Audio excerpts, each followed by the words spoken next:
marami ho, nagninegosyo sila, bandwagon. Nakita uso sari-sari store, tayo din siya sari-sari store. Nakita uso skincare, tayo rin siya skincare. Gaya-gaya ka lang eh.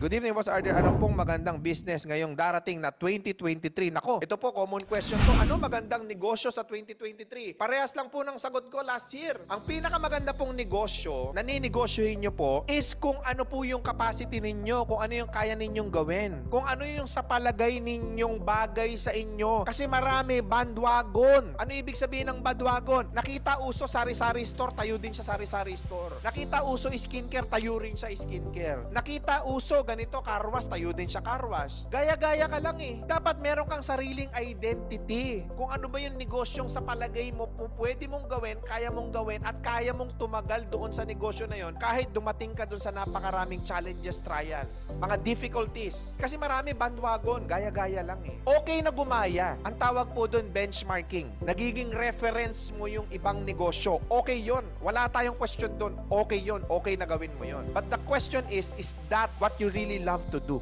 Is that what you are passionate about? Yung ba yung tipong kahit magkakaproblema, hindi mo hihintuan, hindi mo titigilan? Eh sir, wala talaga akong makitang passionate ako na negosyo. Look for the process. Baka doon ka mas may talent sa proseso, management, marketing, or producing product. Minsan kasi yung negosyo, hindi doon sa passion eh. Pero minsan, yung gusto mong gawin nandun sa proseso ng negosyo. So kung ano yung pinaka-perfect mo na proseso na passionate ka sa isang negosyo, yun ang gawin mo. Basta something that you can kumbaga you can do long term.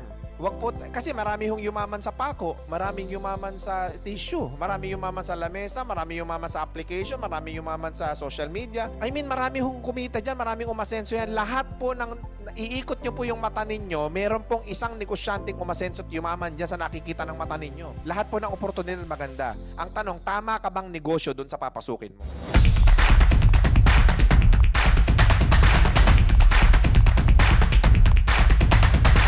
Ano pinaka-versatile na business boss watching from Abu Dhabi? Mga basic necessities. It can be clothing, it can be food, medicine, personal care, yung mga ginagamit natin pang araw-araw. Yan po kasi maraming mga product line na po pwede ka nang maisip dyan eh. Magninegosyo lang po tayo kapag sigurado tayo na yung negosyong itatayo natin is yung tipong negosyong kahit malugi tayo, masaya tayo. Kahit ano man na mangyari, gagawin mo yung negosyo na yan. Yung something na negosyo na masaya ka, yung something na negosyo na gusto mong gawin, yung something na negosyo na kabisado mo. Kasi marami ho, nagninegosyo sila, bandwagon or gaya-gaya, para lang kumita lang ng pera.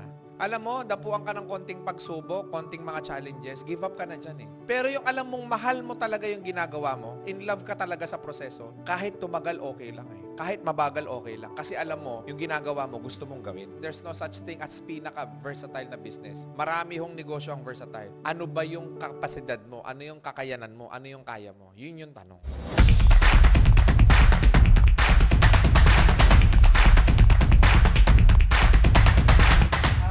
Nagpresent ako ng rap ko. Siyempre, ginawa ko yung 2 araw. Pwede ko bang magamit yung skills ko na yun para kumita sa YouTube, social media? Oo naman! Alam nyo, wala namang overnight success eh. Ang success kasi ng tao, pinaghihirapan yan, pinagpupursigihan yan, at may proseso talaga yan. Kung gusto mo mag-rap, yung unang gagawin mo, hindi talaga maganda yan. Yan yung pinakapangit na gagawin mo. Kasi may proseso, hindi naman lahat ng mga musician or mga rapper, yung unang ginawa nilang rap song ay sumikat. Yung unang ginawa nila ay pumutok, hindi. So may proseso ka, kailangan mo ng experience. Kung kahapon nagkakamali ka, at madalas magkakamali ka pa sa mga susunod na gagawin mo, okay lang yon. Okay lang magkamali. Okay lang na pangit. Okay lang na hindi sila matuwa. Okay lang na hindi maganda. Okay lang yon. Ang importante lang, gawin mo yung gusto mong gawin. At darating ang panahon kapag pursigido ka, kapag dedicated ka, kapag ka in-immerse mo talaga yung sarili mo, kinumit mo talaga yung sarili mo doon sa gusto mo mangyari sa buhay mo, makukuha mo talaga yung gusto mo mangyari sa buhay mo. Yung tipong mindset mo, no option ka na dapat. Yung tipong gagawin mo ang lahat para ma-achieve mo, para gumaling ka, para humusay ka. Gagawa ka ng mga lyrics, gagawa ka ng mga sulat na magaganda, paplanuhin mo talaga. Para mag-succeed ka sa buhay, huwag kang mai-intimidate, huwag kang mahihiya. Always be confident. Kahit sintonado ka, kahit sabihin nilang hindi ka marunong, kahit sabihin nilang hindi ka magaling, lahat naman ng umpisa nag-uumpisa sa mahina eh. Lahat naman ng taong nag-uumpisa sa